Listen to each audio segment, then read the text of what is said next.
Oi, galera! Hoje eu vou falar sobre um assunto que impacta todos nós em diversas áreas das nossas vidas. Eu arriscaria dizer que todo mundo enfrenta alguma dificuldade com ele, inclusive quem tem impulsos alimentares ou dificuldade em controlar o consumo de certos alimentos, como doces e outros alimentos ricos em açúcares e gorduras. Mas antes de falar o tema desse vídeo, eu preciso da sua ajuda para fazer esse canal crescer, para espalharmos informações de qualidade por aí sobre nutrição, vida saudável, neurociência. Então, se você ainda não se inscreveu aqui, se inscreve, me dá essa forcinha que não custa muito para você, mas me ajuda muito. E a curtida, se você quiser, pode deixar para o final do vídeo, só não esquece, tá bom? Então, vamos ao que interessa. Você já ouviu falar no nosso sistema de recompensa imediata? É sobre isso que eu vou falar hoje. Ele que tem como função gerar comportamentos relacionados à motivação e ao prazer. Eu gosto de dizer que ele representa uma dualidade entre a dor e o prazer. Uma dor a curto prazo, mas que leva a um prazer e a um resultado positivo a longo prazo, ou um prazer a curto prazo, mas que no longo prazo vai causar uma dor ou um prejuízo. Nós vivemos em um momento de busca por dopamina e por prazeres o tempo inteiro, e por isso a gente tem dificuldade em se comprometer com algo quando o resultado não vai aparecer rapidamente, ou seja, quando é algo distante e que vai demorar para acontecer. E um exemplo perfeito para isso é o exercício físico. Por que para muitas pessoas é tão difícil engajar numa atividade física, se exercitar regularmente, fazer com que isso faça parte da sua rotina? Porque para muitas delas, isso as fazem sair da sua zona de conforto, é algo ruim, algo que elas não gostam, ou seja, uma dor naquele momento e que vai demorar para trazer os resultados. A dopamina, o prazer que você vai sentir em ver as mudanças no seu corpo, na sua saúde, vai demorar para acontecer. E o exercício físico, esse exemplo de pessoas que não gostam de se exercitar, ainda representa muito bem essa dualidade entre dor e prazer que eu falei agora há pouco. Uma pessoa que não gosta de fazer exercício físico, mas que faz porque sabe que é importante tanto para a sua saúde quanto para os objetivos que ela quer atingir, ela tem uma dor a curto prazo, uma dor naquele momento, porque ela não gosta de fazer, mas que vai gerar um prazer, vai gerar um resultado positivo a longo prazo.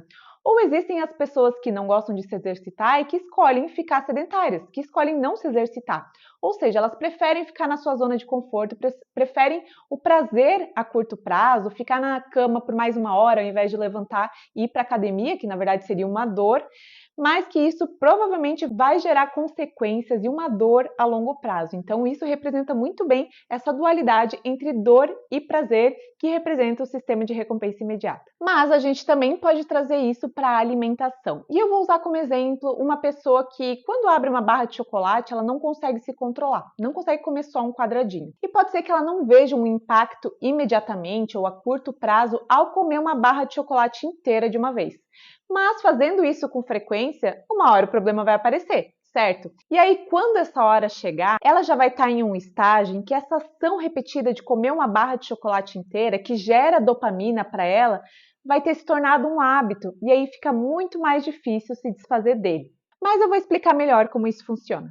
Quando você comeu pela primeira vez essa barra de chocolate, o seu cérebro identificou que você estava comendo algo super gostoso por conta da alta quantidade de açúcar e de gordura e na hora deu o comando para liberar a dopamina. E ele consegue criar uma memória em relação a isso, de que esse comportamento de comer a barra de chocolate inteira te gera prazer. Então essa associação entre a barra de chocolate e o prazer vai fazer você ter vontade de comer ela de novo para sentir esse prazer de novo.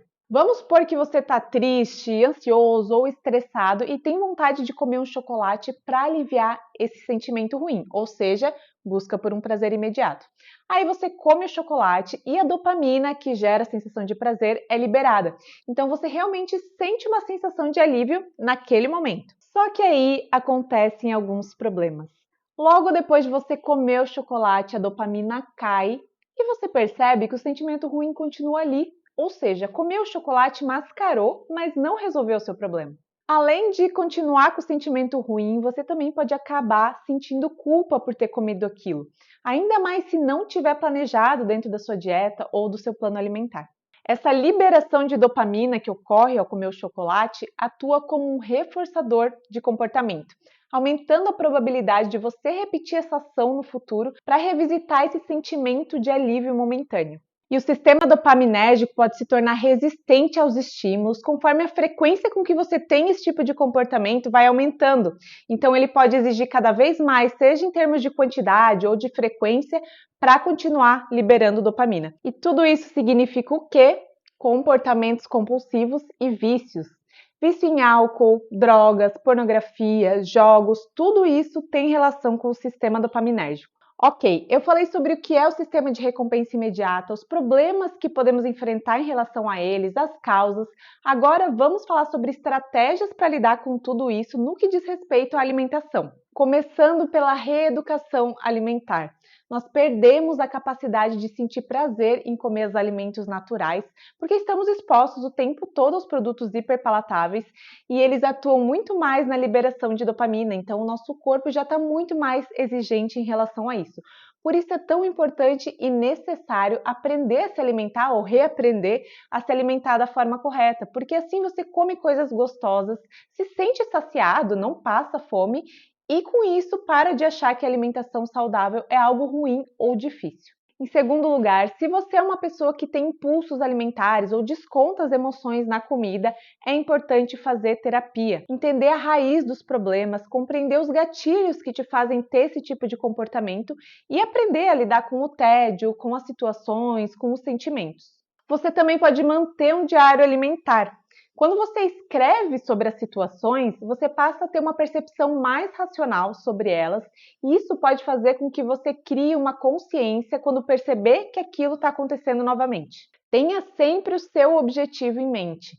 Se você quer emagrecer, quer definir o seu corpo ou simplesmente quer melhorar a sua saúde, ter uma alimentação mais saudável, defina a sua motivação, escreva ela, seja uma frase ou uma palavra, e dê um jeito de lembrar dela todos os dias.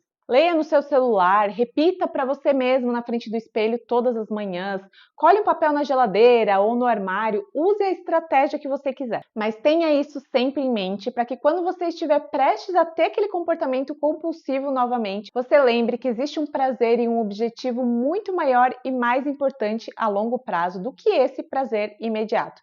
E que esse prazer imediato pode estragar o seu objetivo maior. É importante também moldar o seu ambiente. Dificultar o acesso a produtos hiperpalatáveis, ultraprocessados, cheios de açúcares e gorduras e, ao mesmo tempo, facilitar o consumo de alimentos saudáveis, mais naturais e deixar pronto alguns lanches ou receitas de doces mais saudáveis para facilitar esse processo de reeducação alimentar. E por fim, quando você perceber que você está numa situação gatilho, já que você vai estar fazendo terapia, vai manter o seu diário alimentar, então você vai ter mais consciência de que aquela situação pode te levar a um comportamento impulsivo. Recorra a alguma ação que não tenha relação com a comida, como por exemplo, dar uma caminhada, correr, sair para passear com o seu cachorro. Elenque algumas atividades que você possa fazer no lugar de recorrer à comida, mas tenha isso em mente para que quando essa situação aconteça, você não fique sem saber o que fazer. De preferência, que seja uma atividade ao ar livre ou pelo menos fora do ambiente onde você normalmente tem aquele impulso alimentar. Espero ter te dado uma clareza maior de como funciona o nosso sistema de recompensa imediata. Eu sei que é um assunto um pouco complexo, mas é importante que a gente entenda porque ele afeta todos nós hoje em dia de alguma forma. E se você gostou desse assunto, se as dicas, se as estratégias que eu dei no final do vídeo para você lidar com impulsos e compulsões alimentares te ajudaram, curte esse vídeo e até o próximo!